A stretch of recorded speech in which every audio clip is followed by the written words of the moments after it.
বিশ্ববিদ্যালয়ে অনেকগুলো road median আছে।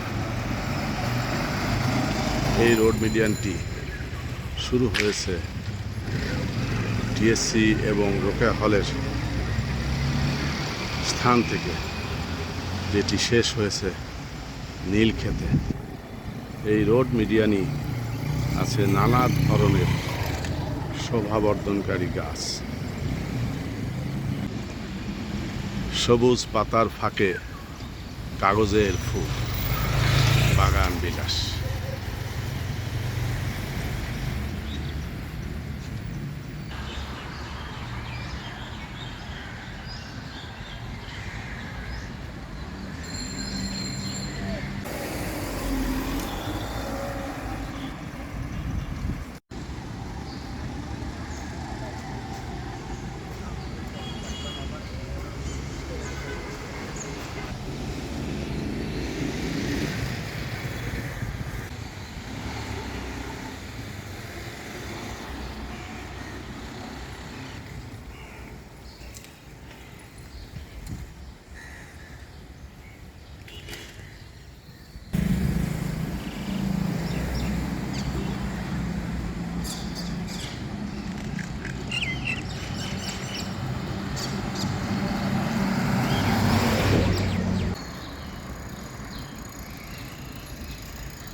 বাগান বিলাস, কনকচূড়া, কৃষ্ণচূড়া, জারুল,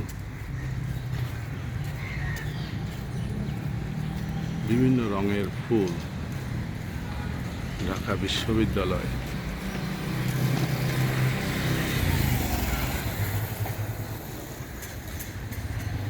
আমাদের প্রাণের বিশ্ববিদ্যালয় ঢাকা বিশ্ববিদ্যালয়। এর একটি ইতিহাস রয়েছে, সোনালী ইতিহাস, সমৃদ্ধশালী ইতিহাস। ঠিক তেমনি ঢাকা বিশ্ববিদ্যালয়ের গাছপালাও যেন ইতিহাসের সাক্ষী, প্রতিটি ঘটনার সাক্ষী।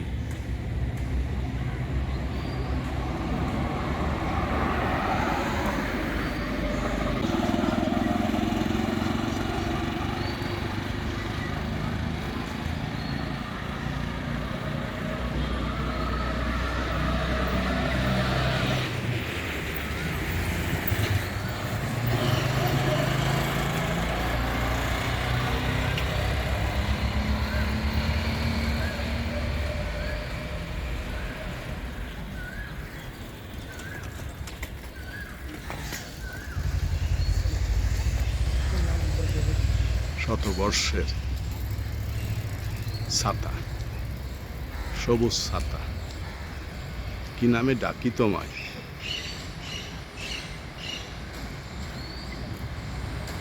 সবুজ ছাতাই ভালো, গ্রীষ্মের জন্যে শান্তির পরশ বুলিয়ে দেয় এই সবুজ ছাতা, শতবর্ষের ছাতা।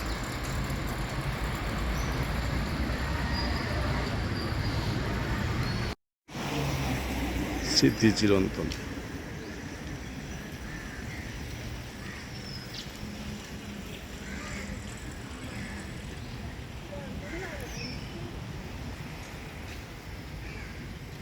সবচেয়ে বড় প্রাকৃতিক ছাতার পাশেই স্মৃতি চিরন্তন। যেন স্মৃতি চিরন্তনকেই শান্তির বাতাস দিতেই দাঁড়িয়ে আছে। এখানে সারিবদ্ধভাবে অনেক ধরনের গাছ আছে। বেশিরভাগ গাছ সুন্দরভাবে সাজিয়ে রাখা হয়েছে।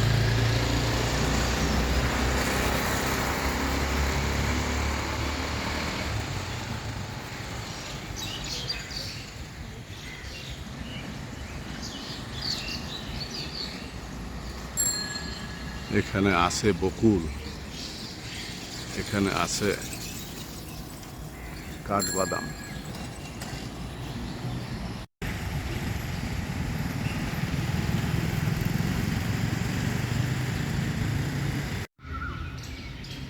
আমি এখন ঢাকা বিশ্ববিদ্যালয়ের কলা ভবনের অপরাজেয় বাংলার পাদদেশে।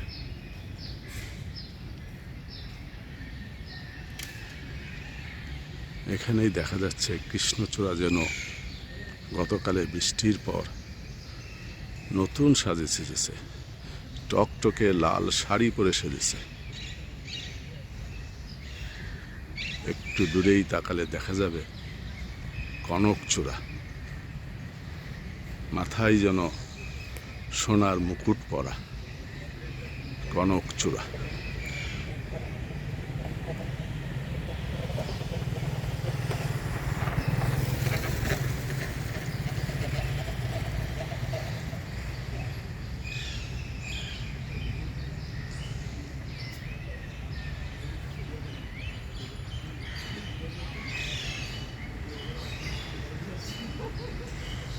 এটি ঢাকা বিশ্ববিদ্যালয়ের ঐতিহাসিক বটতলার বট গাছ। যেন ছায়া দেওয়ার তরেই সৃষ্টি হয়েছে বট গাছ। এখানে থাকে নানান ধরনের পাখি। এই বটের ফলই তাদের প্রধান খাদ্য। এত বড় গাছ, কিন্তু ফলটা খুবই ছোট।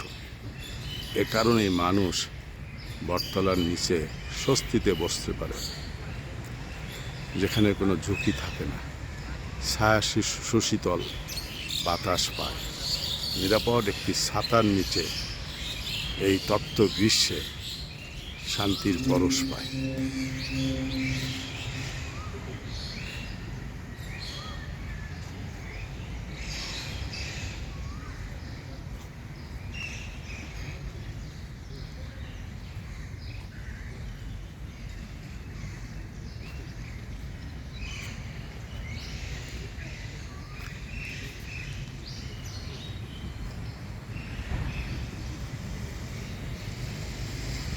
কাঠগোলাপের পিছনের দিকে কনকচূড়া যেন কাঠগোলাপকে পাহারা দিচ্ছে। উদ্ভিদ বৈচিত্র্যের একটি প্রকৃষ্ট উদাহরণ। নানান ধরনের শোভাবর্ধনকারী বৃক্ষে এই ঢাকা বিশ্ববিদ্যালয় ক্যাম্পাস সজ্জিত রয়েছে। এই ঢাকা বিশ্ববিদ্যালয়ে প্রায় 5 শতাধিক প্রজাতির গাছ রয়েছে। বায়োডাইভার্সিটির এমন উদাহরণ খুঁজে পাওয়া যাবে।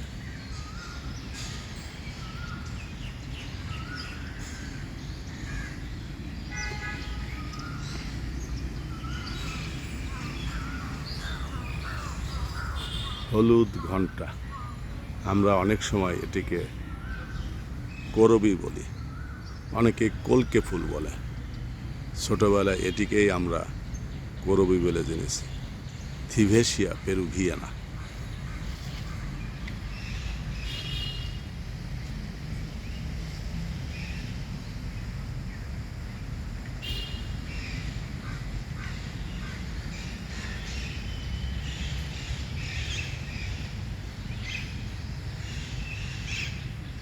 সূর্যমুখী, সূর্যের পানে চেয়ে তার অমলিন হাসি সকল মানুষের মন কাড়ে।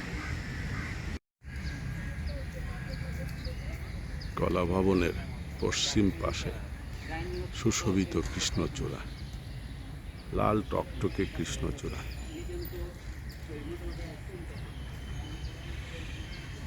চিত্তাকর্ষক কৃষ্ণচূড়া। প্রকৃতি প্রেমীরা এর অপরূপ দৃশ্য প্রাণ ভরে উপভোগ করে।